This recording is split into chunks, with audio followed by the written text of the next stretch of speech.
Hey, it's Jake Gagne. Thanks for watching MotoAmerica on YouTube. Be sure to like and subscribe. Keep tuning in. When these lights go off, we're going. A little bit of movement on the front row from Teague Hobbs, but no big dramas as he gets a good launch, and it's a pair of Vision Wheel M4X Star Suzukis that are going to lead us down into turn number 2. It's going to be Teague Hobbs. There's Hayes as you go up the inside. He doesn't on that Yamaha R6. Xavi Forres from row 3 was trying to get himself up into third, and I think Hayes heard that Ducati coming up underneath him, and he didn't want any part of falling any further back than he was. But up front, as you say, those M4 Vision Wheel X-Star Suzukis up in the front. Our field makes it through those first 2-3 corners nice and clean.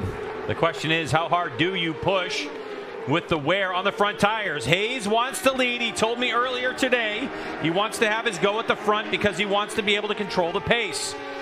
So there goes. And Mesa also slid up underneath Xavi Forres in that turn 5 area as well, Greg. So a couple of passes were made at the exact same time. As you can see right now, Josh Hayes defending again against Ty Scott as they go down through the corkscrew.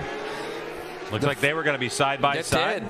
Yeah, but it looks like Ty Scott, he didn't get the better of that one. Well, Mesa now has gone and slid himself up to 4th.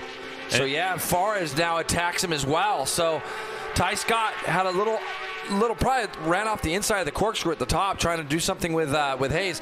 As you say, Dave Anthony trying to go up underneath Jake Lewis. Dave Anthony had a very strange incident this morning in qualifying on his outlap, throttle struck.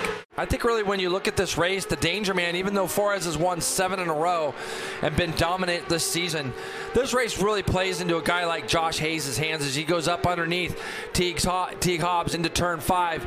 Josh, with the amount of experience he has and the pit strategies and things that he'll try to enforce here as Teague Hobbs looks to go back up underneath him. So Teague was able to turn back up underneath Hayes. We know Hayes wants to lead.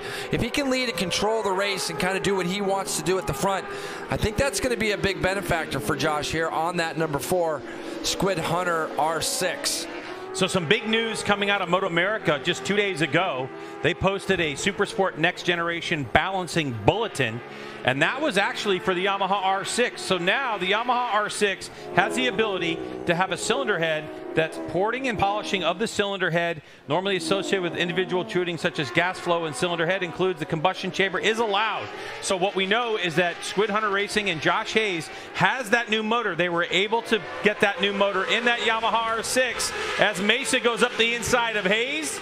And they're going to head off into turn 2, and Mesa has position on Hayes, but Hayes trying to find room around the outside, tries to close the door, and Mesa slots back into third. Yeah, I mean, Josh just doesn't want to give up that position, and when we talk to Josh about it, it sounds like Mazziato has gone down from our race. So Mazziato sounds like he's out. There he is, Greg, number 23. We heard from him with Hannah on the grid prior, and it looks like Soltis as well. Carl, Soltis has gone down. Not sure if they got tangled up together or not. His exhaust system is up by his tank. That was crazy. To him about this, it wasn't so much a top speed advantage as we saw. Look at this. This is exactly what ended up happening. Mazziato looked like he was trying to go up underneath Soltis into turn 10 and lost the front. You're going to see both those bikes go tumbling across the gravel in the background there. So Josh Hayes, coming in at 48 years old, has done amazing things here at WeatherTech Raceway Laguna Seca, and he is about as comfortable at this racetrack as anyone is at any racetrack. Yeah, look who wants to take the fight with him. Mesa does not want to let Hayes get away as he backs the 37 ZX6R into turn 2. This is all could all start to get tightened up as well, as all these riders from about 3rd to 7th are all doing right around the same lap times. As we see, Edgar Zaragoza has gone down on the exit of turn number 2. Zaragoza looks like he might be able to get that motorcycle up and going, pushing that bike, but Josh Hayes continues to lead the way. Fastest lap of the race. Here's Zaragoza's incident, Jason. Just out in the dirty stuff. No, that's weird.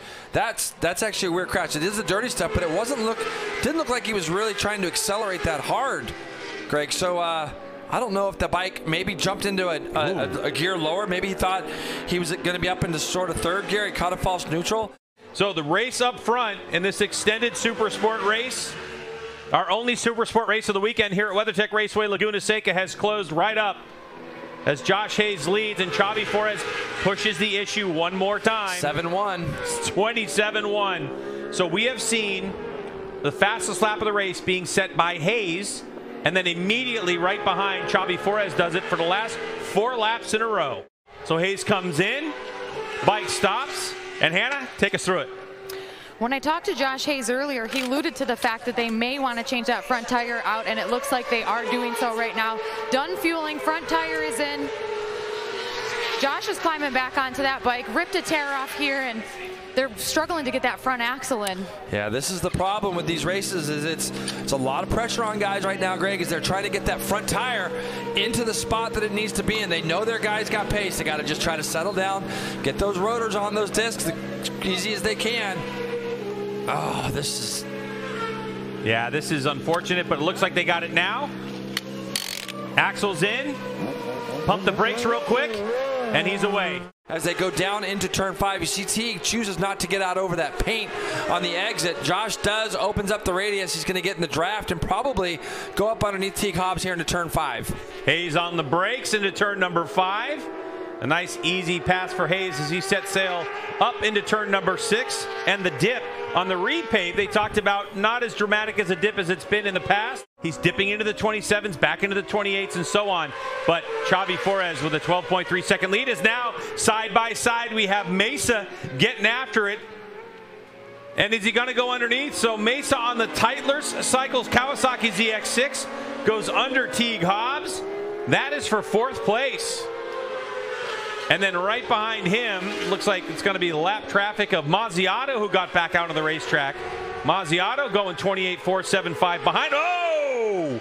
Getting a little aggressive there between Josh Hayes and Ty Scott.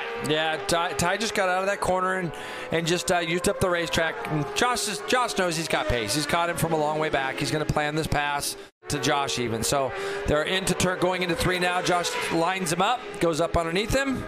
All right, so your perfect run of when somebody's going to pass somebody didn't pay off, but Ty Scott's got a good motor underneath him. Thought he might try to sneak by in turn number 4. From the time that they were kind of out there, you look at a replay of Hayes going back up underneath Ty Scott in turn 3. From the time they kind of left pit lane, first flying lap for Hayes after his pit stop, he was about 16.6 seconds. Xavi Forés will take the white flag. So the final lap of competition here in extended Supersport race at WeatherTech Raceway Laguna Seca. What can you say? Forés, coming from 8th place, had to work his way to the field up to Josh Hayes. And with 13, 14 laps on that front tire, he started to lose it. So he backed it down, but was able to keep Hayes in sight. Now, the fact that he comes out of the pits, he's got a comfortable lead.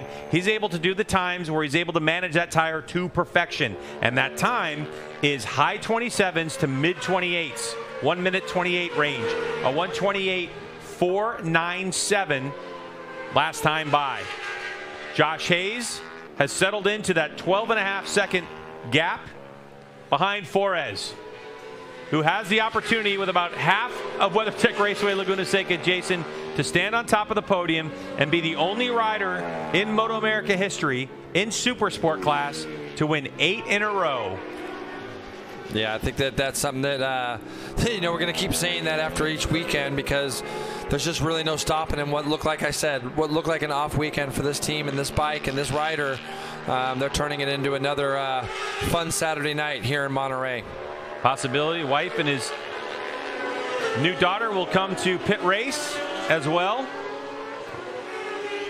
in August with Brainerd in between. So here he comes to the line. Fist pumping to the checkered flag, and Xavi Forés will take his 8th victory in a row. Every race he's been in, he's won here in MotoAmerica. Josh Hayes with a wheel in the air for the Squid Hunter Racing team, and he'll get 2nd place and stand on the podium with Xavi Forés as we await the arrival of the young Ty Scott for the Vision Wheel M4 X-Star Suzuki team. He'll come across the line 20 seconds behind Xavi Forés.